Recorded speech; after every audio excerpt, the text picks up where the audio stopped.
የኢራን ከፍተኛ ተደራዳሪና የሀገሪቱ የፓርላማ አፈ ጉባኤ የሆኑት መሐመድ ባጋር ጋሊባፍ ከአሜሪካ ጋር የተጀመረውና ይፋዊ በሆነ መልክ ቀጠናዊ መልክ እየያዘ ያለው ወታደራዊ ግጭት በምንም አይነት ሁኔታ በኢራን ተሸናፊነት ወይም እጅ መስጠት አያበቃም ሲሉ ለዓለም አቀፉ ማህበረሰብ በይፋ አስታውቀዋል። የመግለጫ ታዲያ በአጋጣሚ የተሰጠ ሳይሆን ሁለቱ ሀገራት በስዊዘርላንድ አምባሳደሮችና በኳታር አጋዥነት በፓኪስታን አደራዳሪነት ደርሰውበት የነበረው የተኩስ አቁምና የጋራ መግባቢያ ሰነድ በፈረሰ ማግስት እንዲሁም በሁለቱ ወገኖች መካከል አዲስና አስፈሪ የኃይል እርምጃዎች በድጋሚ በተቀሰቀሱበት ወሳኝ ታሪካዊ ወቅት ላይ የመጣ ነው። የዚህ መግለጫ ዋነኛ መልእክትና ትርጉም እጅግ ግልጽና የማያሻማ ነው። ቴህራን ለዲፕሎማሲያዊ ድርድር በሯን ዝግ ባታደርግም የዋሽንግተን አስተማማኝነትና ታማኝነት ግን ሙሉ በሙሉ እንደማታምን ነው እያረጋገጠች ያለችው። ከዚህ በላይ ሀገሪቱ ሉዓላዊነቷንና ክብሯን ለመጠበቅ ስትል ለማንኛውም አይነት አጠቃላይና ሁሉን አቀፍ ወታደራዊ መከላከል ፍጹም ቁርጠኛ መሆኗን ለዓለም ያሳወቀችበት መንገድ ተደርጎም ተወስዷል። ይሄ ኢራን ይፋዊ አቋም በቀጠናው ለዓመታት የቆየውን የስትራቴጂክ ሚዛን ሙሉ በሙሉ የሚቀይር የዲፕሎማሲውን አማራጭ ይበልጥ የሚያጠበውና ዓለም አቀፉን ማህበረሰብ ወደ ከፋ የጭንቀት ምዕራፍ የገፋም ወሳኝ ክስተት ሆኖ ነው የተመዘገበው። ይህንን ታሪክ ልዩ የሚያደርገውና ወደ ዋናው ዝርዝር ጉዳይ ከመግባታችን በፊት ልንረዳው የሚገባው መሰረታዊ ሀቅ ግን ምን መሰላችሁ? የኢራን መሪዎች አሜሪካ የምትከተለውን ከፍተኛ ጫናን የማሳደር ስልት እንዴት ወደ ራሳቸው የፖለቲካ መጠቀሚያነት እየቀየሩት እንዳለ ነው። መሐመድ ባጋር ጋሊባፍ ይህንን ንግግር ያደረጉት በዲፕሎማሲያዊ መድረክ ላይ ብቻ ሳይሆን ሀገራቸው በውስጣዊ ፖለቲካዊ ሽግግርና በትልልቅ የውስጥ ፈተናዎች ውስጥ ባለችበት ወቅትም ጭምር ነው። ይህ የሚያሳየን መሰላችሁ መግለጫው አሁን ማውጣት ለምን አስፈለገ የሚለውን ጥያቄ እንድናነሳ ነው የሚያደርገን። ከበስተጀርባው ምን አይነት የኃይል አሰላለፍ ነው ያለው? እንዲሁም ይህ የአቋም ጥንካሬ በቀጣዮቹ ቀናት ሊያስከትል የሚችለውን ቀጥተኛ ወታደራዊ ትርጉም ምንድነው የሚሉትን ዋና ዋና ነጥቦች ይዘን ዛሬ በፕሮግራማችን ቆይታ እናደርጋለን። አሁን ላይ ትልቁ ዜና የጦርነቱ መጀመር ብቻ አይደለም ያለው። ኢራን እጅ አንሰጥም እያለች ያለችውና የአሜሪካ ስምምነት አፍራሽነትን በይፋ የመክሰስ ጉዳይ ነው ያለው። ይህ መግለጫ ያወጣው ደግሞ ዋሽንግተን በኢራን ላይ አዲስ ማዕቀቦችና ወታደራዊ ዛቻዎችን በደቀነችበት፣ በሌላ በኩል ደግሞ እስራኤል በቀጠናው የምታደርገውን ወታደራዊ እንቅስቃሴ አጠናክራ በቀጠለችበት ወቅት ነውና ቴህራን ምን አይነት ምላሽን ትሰጣለች? የሁለትዮሽ ፍጥጫን ነው የሚቀጥለው ወይስ ከመላው የመካከለኛው ምስራቅ አጋሮቿና የጥቅም ትስስሮቿ ጋር የተያዘ ሰፊ ጂኦፖለቲካ ቁማር ነው ከዚህ በኋላም የሚቀጥለው የሚሉትን ጉዳዮች በስፋት እናነሳቸዋለን። ስለዚህ አብራችሁን በመቆየት እንድትከታተሉ ጋብዛችኋለሁ። የገበያ ሚዲያን የዩቲዩብ ገጽ ሰብስክራይብ አድርጉ፣ ቪዲዮውን ላይክ አድርጉ፣ ሐሳብ አስተያየታችሁን ደግሞ በኮሜንት መስጫው ላይ እንድታስቀምጡልን ጋብዛችኋለሁ። ከተከታይ አጭር መሸጋገሪያ በኋላ ስንመለስ ዝርዝር ጉዳዮችን ይዘን ነው የሚሆነው። በድጋሚ መልካም ቆይታ።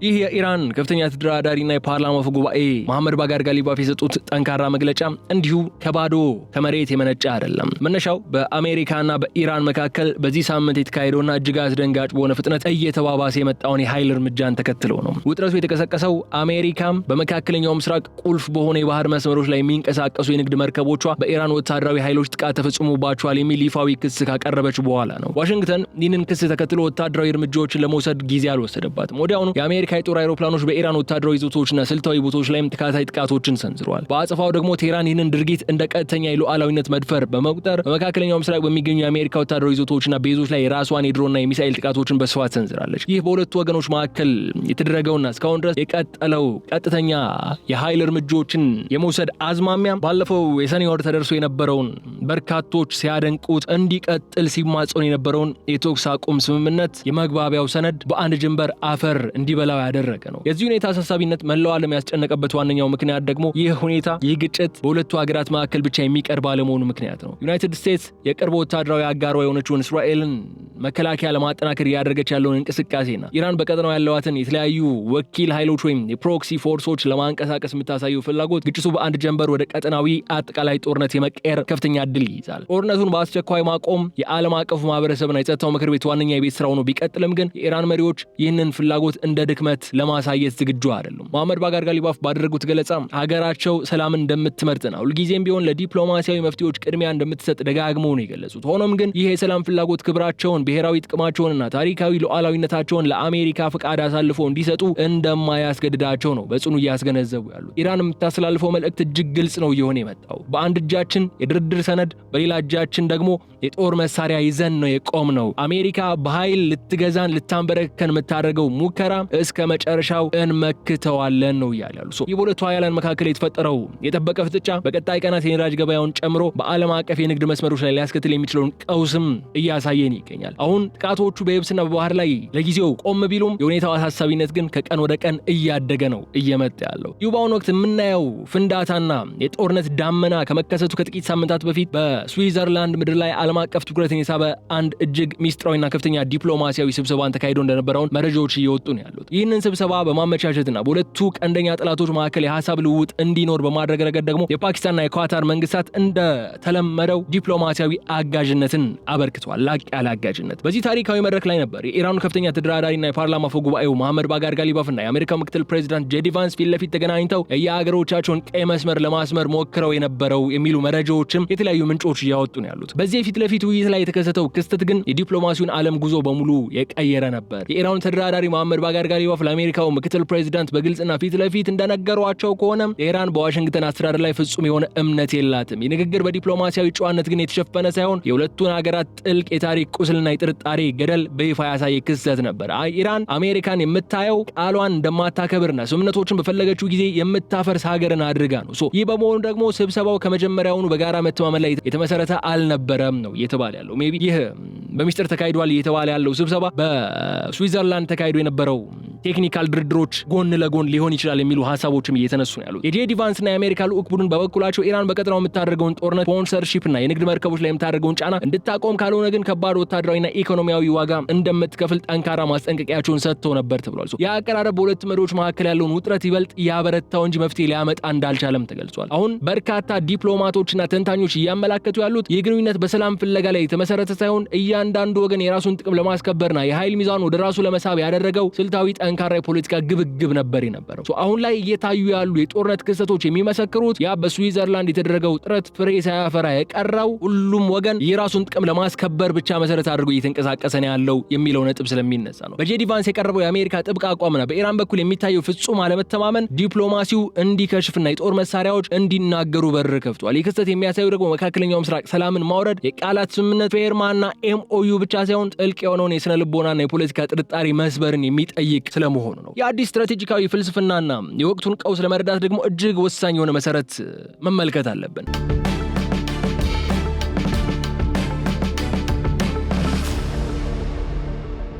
መሐመድ ባጋር ጋሊባፍ በይፋዊ ንግግራቸውና መግለጫቸው ላይ እንዳስገነዘቡት ከአሜሪካ ጋር ትርጉም ያለው ድርድር ማድረግ የሚችሉት ለጦርነትና ለማንኛውም አይነት መከላከል ፍጹም ዝግጁ የሆኑ አካላት ብቻ ናቸው ይላሉ። ይህ ማለት በቴህራን እምነት ዲፕሎማሲና ወታደራዊ ዝግጁነት የአንድ ሳንቲም ሁለት ገጽታዎች ናቸው። የኢራን የውጭ ጉዳይ ስትራቴጂስቶች ዲፕሎማሲን ከወታደራዊ ኃይል ነጥሎ አይመለከቱትም። ይልቁንም ወታደራዊ ጥንካሬ ለዲፕሎማሲያዊ ስኬት ዋነኛው የኃይል ምንጭ መሆኑን በጽኑ ያምናሉ። ይህ ፍልስፍና በቀጥታ የሚቃወመው ዋሽንግተን የምትከተለው በመጀመሪያ ማዕቀብና ጫና ማሳደር ከዚያም ወደ ድርድር ጠረጴዛን ማምጣት የሚለው መደበኛ አካሄድ ነው። ኢራንን የአሜሪካን አካሄድ ሙሉ በሙሉ ውድቅ ታድርገዋለች። መሐመድ ባጋር ጋሊባፍ በማብራሪያቸው መሰረት አንዲት ሀገር በወታደራዊ መስክ ደካማ ሆና ወደ ድርድር ጠረጴዛ ከመጣች የምታገኘው ስምምነት ሳይሆን የእጅ መስጠት ውልን ነው።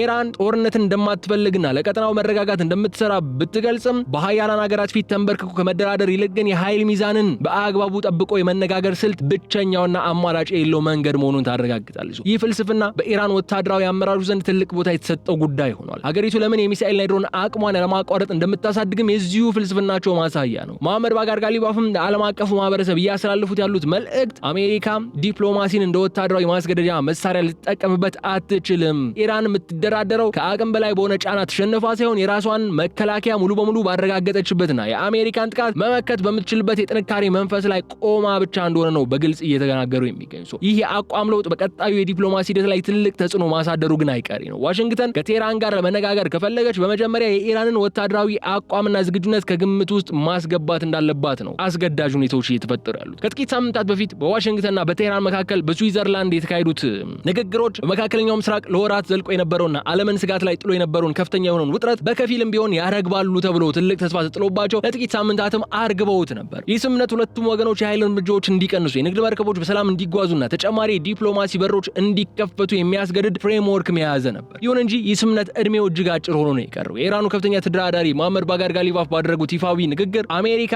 የገባችውን ቃል ሙሉ በሙሉ በመጣስ ስምምነቱን በአንድ ወገን አፍርሳለች ሲሉ ነው በከባድ ቃላት እየከሰሱ ያሉት። ትራምፕ ኦልሬዲ ኦፊሻሊ ሲዝ ፋየሩ አብቅቷል፣ ግን ድርድሮችን ማድረግ እንቀጥላለን በኢራን ጥያቄ መሰረት የሚል ሐሳብን ነው እያነሱ ያሉት። እንደ ቴህራን ክስ ከሆነ ግን አሜሪካ ስምምነቱን ከጸና በኋላም ቢሆን በኢራን ላይ የምታደርገውን የኢኮኖሚ ማዕቀብና ወታደራዊ ዛቻን አላቆመችም። ይልቁንም በስምምነቱ የተከለከሉ ስልታዊ እርምጃዎችን በመውሰድ ክህደትን ፈጽማለች ነው ያሉት። ይህ ስምምነት መፍረስ በሁለቱ ሀገራት መካከል ለዘመናት የቆየውን ጥልቅ የጥርጣሬ ገደል ይበልጥ ያሰፋው ሲሆን የዋሽንግተንን ዓለም አቀፍ ታማኝነት በቴህራን መሪዎች ዘንድም ወደ ዜሮ አውርዶታል። መሐመድ ባጋር ጋሊባፍ ለዓለም አቀፍ መገናኛ ብዙሃን ላይ በሰጡት ማብራሪያቸው ላይ እንዳስገነዘቡት ከሆነ አሜሪካውያን የገቡትን ስምምነት በካዱና በከዱ ቁጥር ኢራን ራሷን ለመከላከል ያላትን ዝግጁነት በዚያው ልክ ታሳድጋለች። ይህ ማለት የቴህራን ምላሽ ማፈግፈግ ሳይሆን የአሜሪካን ክህደት እንደ ቀጥተኛ ወታደራዊ ስጋት በመቁጠር የጦር ኃይሏን በተጠንቀቅ ማቆም ነው እያሉ ነው ያሉት። ይህ ሁኔታ ለወደፊቱ ሊደረጉ ለሚችሉ ማናቸውም አይነት ሰላም ጥረቶችና የሽምግልና ሚናዎች ትልቅና በቀላሉ የማይታለፍ ከባድ እንቅፋት እንደሚሆን የፖለቲካ ተንታኞች በሰፊው እየገለጹት ነው የሚገኙት።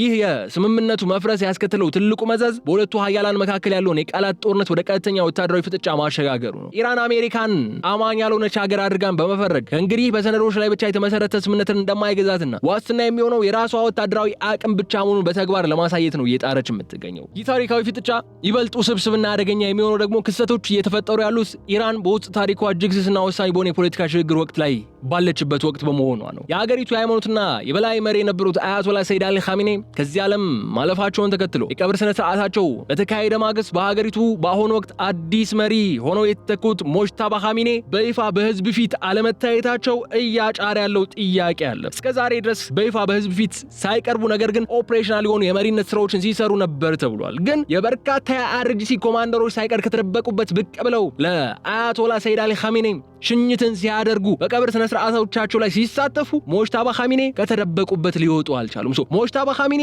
በህይወት አለ የሚለው ጥያቄ ዳግም አንሰራርቶ በከፍተኛ ሁኔታ እየተናፈሰ ይገኛል። በዚህ ሁኔታ ውስጥ እያለች ነው እንደዚህ አይነት ውስብስብ የሆኑ ክስተቶች እያስተናገደች ያለችው ኢራን። ይህ አይነቱ የሽግግር ወቅት ለማንኛውም ሀገር ከባድ የውስጥ ተጋላጭነትን የሚፈጥርና የውጭ ጠላቶችም እንደ መልካም አጋጣሚ ሊጠቀሙበት የሚችሉት ክስተትም እንደሆነ ነው በርካቶች የሚያነሱት። የኢራኑ ከፍተኛ ተደራዳሪና የፓርላማ አፈ ጉባኤው መሐመድ ባጋር ጋሊባፍም ይህንን ጠንካራ መግለጫ የሰጡት በትክክልም ይህንን የውስጥ ስጋት ለመመከት ጭምር ነው። በቴህራን ስትራቴጂስቶች እምነት ሀገሪቱ በቀድሞ የበላይ መሪዋ ሞት ምክንያት በሐዘንና በውስጥ ሽግግር ላይ ባለችበት ወቅት ለጠላቶቿ በጥቂቱም ቢሆን ደካማ ሆና መታየት የለባትም። ይህ ጦርነቱ በእጅ መስጠት አያበቃም የሚለው ጠንካራ አቋም ለአሜሪካና ለእስራኤል የተላከ መልእክት ብቻ ሳይሆን ለኢራን ህዝብና በቀጠናው ላሉ አጋሮቿ የውስጥ አንድነታቸውና ጥንካሬያቸውንም ፈጽሞ እንዳላላ ለማረጋገጥ የተጠቀሙበት ስልታዊ መሳሪያ ሆኖ እናገኘዋለን።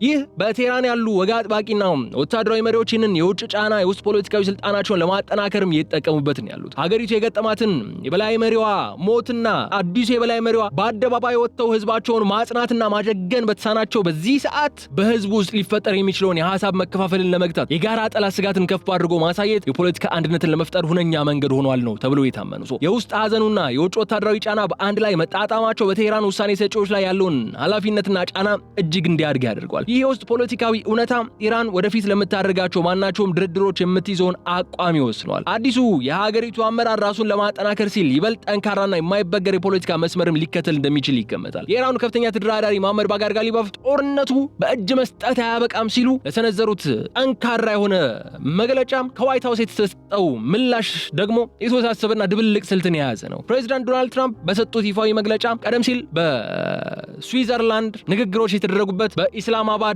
የሚታወቀው ኤምኦዩ በእነዚህ በሁለቱ ሀገራት መካከል የነበረው ጊዜያዊ የጋራ መግባቢያ ስምምነት ሙሉ በሙሉ ማክተሙና ዋጋ ማጣቱን ይፋ አድርጓል። ትራምፕ ለዚህ ውድቀት ቀጥተኛዋ ተጠያቂ ኢራን መሆኗና የንግድ መርከቦችን ለአደጋ በማጋለጥ ረገድም የቴህራን እጅ እንዳለበት በድጋሚ ገልጿል። ሆኖም የትራምፕን ምላሽ እጅግ አነጋጋሪና ስልታዊ ያደረገው ስምምነቱ ማክተሙ ካወጁ በኋላም እንኳን ዋሽንግተን ከተጨማሪና አዳዲስ የዲፕሎማሲ ድርድሮች ጋር ተሳትፎ እንድታደርግ ዝግጁ መሆኗን ፍንጭ መስጠታቸው ነው። የአሜሪካ አቋም በአንድ በኩል ከፍተኛ ወታደራዊና ኢኮኖሚያዊ ጫናን የማሳደር፣ በሌላ በኩል ደግሞ የዲፕሎማሲውን በር ሙሉ በሙሉ ባለመዝጋት ቴህራንን ወደ አዲስ ስምምነት የመሳብ ድብልቅ ስልት ወይም ሃይብሪድ ስትራቴጂ ነው ተብሎ ተቀምጧል። ትራምፕ በንግድና በድርድር ዓለም የሚታወቁበትን የማስፈራራትና የመደራደር ጥበብ በዚህ ቀውስ ላይም ለመተግበር እየሞከሩ እንደሆነም በግልጽ ይታያል። ይሁን እንጂ ይህ የአሜሪካ የዲፕሎማሲ መወዛወዝ መዋዠቅ በቴህራን መሪዎች ዘንድ እንደ መልካም ፍቃድ እየታየ አይደለም። የኢራን ከፍተኛ ተደራዳሪው መሐመድ ባጋር ጋሊባፍ ይህንን የአሜሪካን አካሄድ እንደ ስልታዊ ማታለያና የውስጥ ድክመትን መሸፈኛ አድርገውታል። በኢራን እምነት አሜሪካ በአንድ በኩል ጥቃት እያደረሰች በሌላ በኩል ደግሞ እንደራደር ማለቷ ተቀባይነት የሌለውና የኃይል ሚዛኑን ለማሳሳት የሚደረግ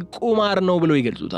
ዋሽንግተን የምትፈልገው አይነት አዲስና ጥብቅ ስምምነት በቀላሉ ማግኘት እንደማትችልና የትራምፕ የድርድር ግፊት በቴህራን የብረት ግንብ ላይ መጋጠሙን የፖለቲካ ተንታኞች በሰፊው ይናገራሉ። አሁን ላይ በዶናልድ ትራምፕ አስተዳደር እንዲሁም በኢራን መሪዎች መካከል ያለው የስትራቴጂ ግጭት የዓለም አቀፉን ማህበረሰብ ይበልጥ ግራ ጋብቶ ያለ ጉዳይ ነው። አሜሪካ የዲፕሎማሲውን በር ክፍት ማድረጓ ሰላምን ሊያመጣ የሚችል የሚመስል ቢሆንም በተግባር ግን በሁለቱ ሀገራት መካከል ያለው ጥልቅ ጥርጣሬ የተኛውም ድርድር ወደ ስኬት እንዳያመራ ያደረገው ነው ያለው። ይህ በዋሽንግተንና በቴህራን መካከል ያለው ፍጥጫ እየተካረረ በሄደበት በአሁኑ ወቅት ደግሞ ቀውሱን ለማርገብና ዲፕሎማሲውን በሩ በድጋሜ እንዲከፈት የሶስተኛ ወገን አጋሮች ሚና እጅግ ወሳኝ ነው ብቅ ብሏል። በዚህ ረገድ የኳታር መንግስት ቀዳሚውን ስፍራ ይዞ እየተጫወተ ይገኛል። ታማኝ የዲፕሎማሲ ምንጮች አሁን እያመላከቱ እንዳሉት ከሆነ የኳታር ከፍተኛ የልዑካን ቡድን ውጥረቱን ለማርገብና ከዚህ ቀደም ተጀምሮ በስዊዘርላንድ በሰፊው ውይይት የተደረገበትን ድርድር በድጋሚ ለማስቀጠል በአስቸኳይ ቴህራን ገብቶ ከኢራን መሪዎች ጋር ሰፊ ውይይትን በመተግበር ላይ ይገኛል ተብሏል። ኳታር በሁለቱም ወገኖች ዘንድ ተቀባይነት ያላት ሀገር በመሆኗ ይህ ጥረቷ ወታደራዊ እርምጃዎች ለጊዜውም ቢሆን እንዲቆሙ ለማድረግ የመጨረሻው ዲፕሎማሲያዊ ተስፋ ተደርጎም ተወስዷል። በተመሳሳይ መልኩ የኢራን ከፍተኛ ተደራዳሪና የፓርላማ አፈ ጉባኤው መሐመድ ባጋር ጋሊባፍም ይህንን ጦርነት እጅ በመስጠት አያበቃም የሚለው ጠንካራ አቋማቸው የሰጡት ለጋዜጠኞች ብቻ አይደለም። ከኢንዶኔዥያ ህዝባዊ ምክር ቤት አፈ ጉባኤ አህመድ ሙዛኒ ጋር ቴህራን ውስጥ ባደረጉት ይፋዊ ስብሰባ ላይ መሆኑ የጉዳዩን ፖለቲካዊ ክብደት ከፍ እንዲል ያደርገዋል። ኢንዶኔዥያ በዓለማችን ከፍተኛ የእስልምና ተከታይ የሚኖርባት ሀገር እንደመሆኗ መጠን የሁለቱ መሪዎች ስብሰባ በቀውሱ ላይ አዲስ የኃይል አሰላለፍ ለመፍጠር የታለመ ስትራቴጂም መልክ ይዟል። በዚህ የፊት ለፊት ስብሰባ ላይ መሐመድ ባጋር ጋሊባፍ ኢንዶኔዥያ በቀጠናው ሰላም ለማውረድና ውጥረቱን ለመቀነስ የምታደርገውን ዲፕሎማሲያዊ ጥረት አድናቆት በመለገስ መልእክታቸው ግን ይበልጥ ወደ ሃይማኖታዊና ቀጠናዊ ትስስር እንዲያድግ አድርገውታል። የኢራኑ ተደራዳሪ በግልጽ እንዳስገነዘቡት አሁን ባለው ተጨባጭ ሁኔታ መላው የእስልምናው ዓለም ሀገራት በአሜሪካና በእስራኤል በሚሰነዘሩ ጥቃቶች ላይ በጋራና በአንድነት ሊቆሙ ይገባል የሚል አቋምን ነው ጋሊባፍ እያንጸባረቁ ያሉት። ይህ ጥሪ ኢራን የገጠማትን ወታደራዊ ጫና የሁለትዮሽ ፍጥጫ ብቻ አድርጋ እንደማትመለከተውና ጉዳዩን መላው እስላማዊ ዓለም ሊከላከልላት የሚገባ የጋራ የሉዓላዊነት አደጋ አድርጋ ለማቅረብም ነው እየጣረች የምትገኝ። የኳታር የሽምግልና ጥረትና የኢንዶኔዥያ ዲፕሎማሲያዊ ተሳትፎ ቀውሱ ከመካከለኛው ምስራቅ አልፎ ዓለም አቀፋዊ መልክን እንዲይዝ እያደረገው ነው ያለው። ቴህራን የዓለም አቀፍ አጋሮቿን ድጋፍ በመጠቀምና በአሜሪካ ላይ ዲፕሎማሲያዊ ጫናን ለመፍጠር እየጣረች ቢሆንም እንኳን ዋሽንግተን ግን እነዚህን ጥረቶች ችላ በማለት ወታደራዊ እርምጃዋን ልትገፋበት የምችል እድሉ ሰፊ ስለመሆኑ መረጃዎች ያሳዩናል። ይህ የኢራኑ ከፍተኛ ተደራዳሪ መሐመድ ባጋር ጋሊባፍ ያሳዩት አቋም በቀጠናው ላይ ሊፈጠር የሚችለውን የጦርነት አቅጣጫን ፍንጭ የሚሰጥ ነው።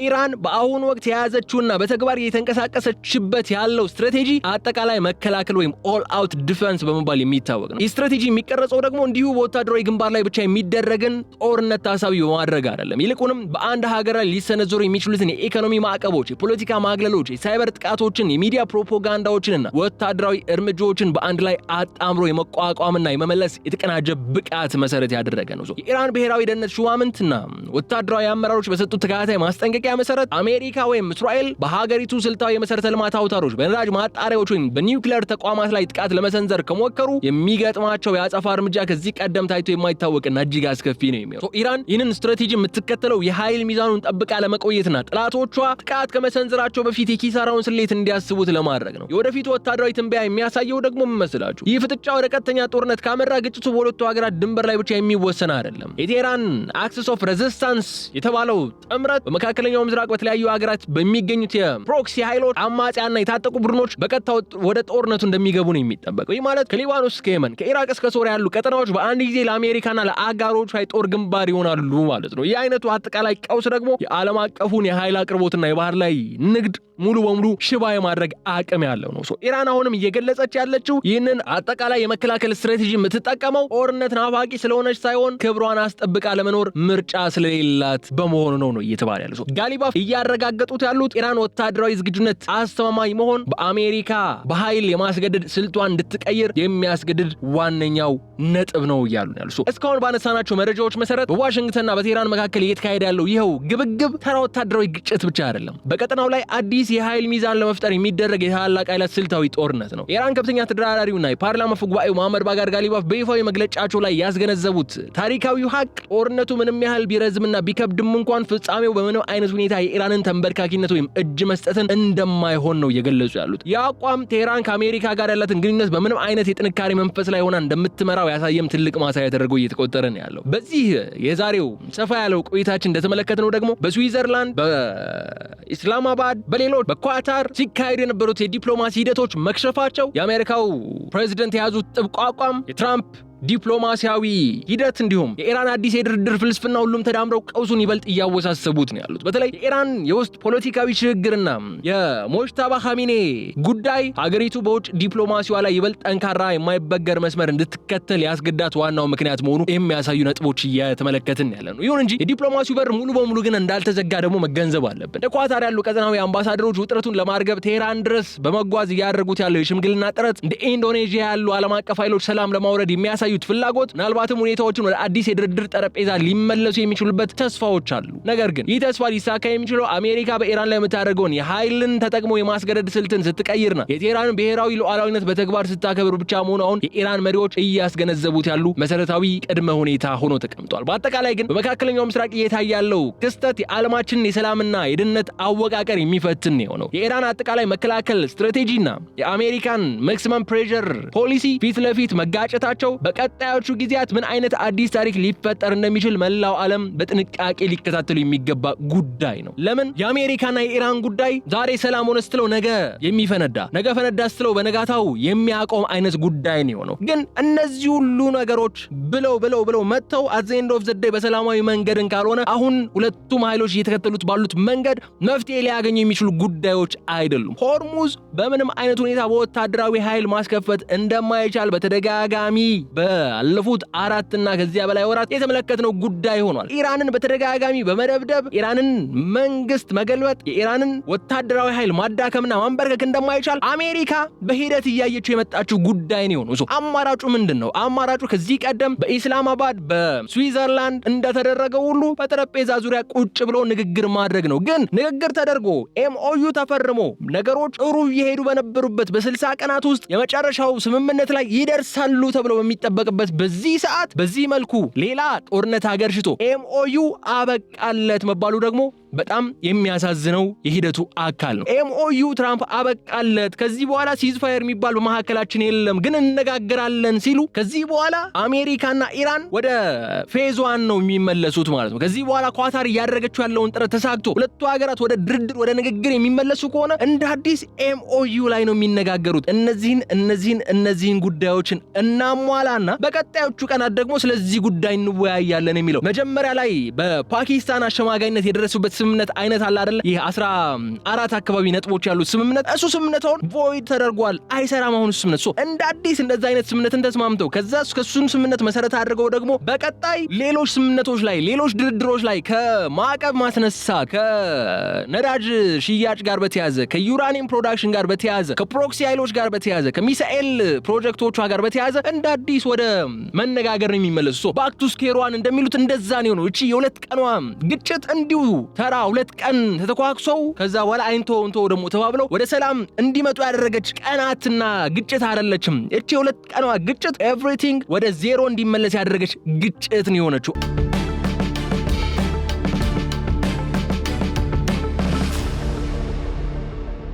አሁን እንደ አዲስ ነው ሆርሙዝን ስለማስከፈት የሚነጋገሩት። ከዚህ በፊት በነበረው ፕሮግራም እንዳነሳውላችሁ አሜሪካ ዳግም በኢራን ላይ ማዕቀቦችን እየጣለች ነው የሚገኘው። በኤምኦዩ መሰረት ነገሮች እንዲሻሻሉና በሁለቱ ሀገራት መካከል ያለው መተማመን እንዲጎለብት በማለት አሜሪካ የኢራንን የነዳጅ ሽያጭ ዓለም አቀፍ የሆነውን ሕግ ተከትሎ በገበያ ዋጋ ወደ ማርኬቱ እንዲገባ ፈቅዳ ነበር፣ ማዕቀቦችን አነስታ ነበር። አሁን ደግሞ ተመልሳ ያንኑ የነዳጅ ግብይት ማዕቀብ እንጥላለች። ከዛም ባሻገር ብዙ የኢራን ኢኮኖሚን የሚያንቀሳቅሱ ግለሰቦች ሳይቀሩ የዚህ ማዕቀብ ሰለባ እየሆኑ ነው የሚገኙት። ኢራንን በበኩሏ የኒውክሌር ፕሮጀክቷን አጠናክራ ወደ ማሰራት ገብታለች። የሩሲያው ሮሳቶም የኒውክሌር ቴክኖሎጂ ባለሙያዎች ወደ ኢራን ተመልሰው የኒውክሌር ግንባታውን ማፋጠናቸው ቀጥሏል።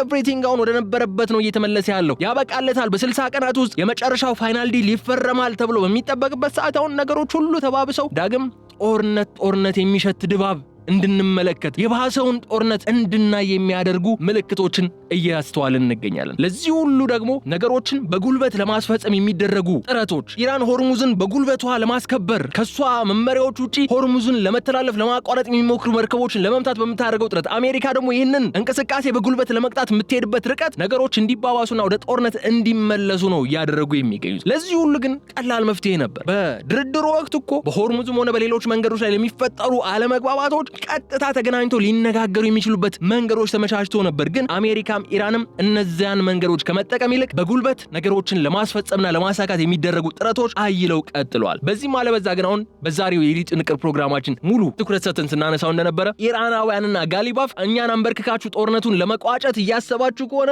እንዳታስቡት፣ እኛ ተንበርክከን የሚያበቃ ጦርነት የለም፣ እስከ መጨረሻው ጠብታ ድረስ እንቀጥላለን ነው እያሉ ያሉት። አሁን እዚህ ላይ መገንዘብ ያለብን አንደኛው ነጥብ መሰላችሁ እነ ጋሊባፍ አሁን ድርድሩን ቢፈልጉትም የኢራንን መሰረታዊ የሆኑ ጥቅሞችን የሚያስከብር አይነት ስምምነት ካልተፈረመ፣ የኢራንን ሃርድ ላይነሮች የሚያስደስት አይነት ስምምነት ካልተፈረመ የስምምነቱ ዘላቂነት አጠራጣሪ የሚሆኑበት እድል ነው ያለው። ለምን? በአያቶላ ሰይድ አሊ ኻሜኒ የቀብር ስነ ስርዓት ላይ በተደጋጋሚ ሲስተጋባ የነበረው ጥያቄና ድምጽ ምንድነው? የአያቶላ ሰይድ አሊ ኻሜኒን ደም መበቀል አለብን የሚል ድምጽ ነው። ይህ በሃርድ ላይነሮቹ ዘንድ በከፍተኛ ሁኔታ እየተስተጋባ ያለው ድምጽ ደግሞ በቀላሉ እንደዚሁ ዝም ብለ ደፋፍነ ልታስቀምጠው ምችል አይደለም። ቢያንስ የኢራንን ጥቅም ያስጠበቀም ኢራንን በዚህ ጦርነት ይሄንን ነገር አግኝታለች፣ በዚህ መልኩ ዊን አድርጋለች ብለው ለህዝባቸውና ለሃርድ ላይነሮቹ ማሳመኛ የሆናቸው ዘንድ ሊያቀርቡት የሚችሉትን ነገር ይፈልጋሉ። ቢያንስ አሁንም ዳግም ወደ ድርድር ከገቡ ከመጀመሪያው ኤምኦዩ ያልተናነሰ ስምምነትን ይፈልጋሉ ኢራናውያኑ።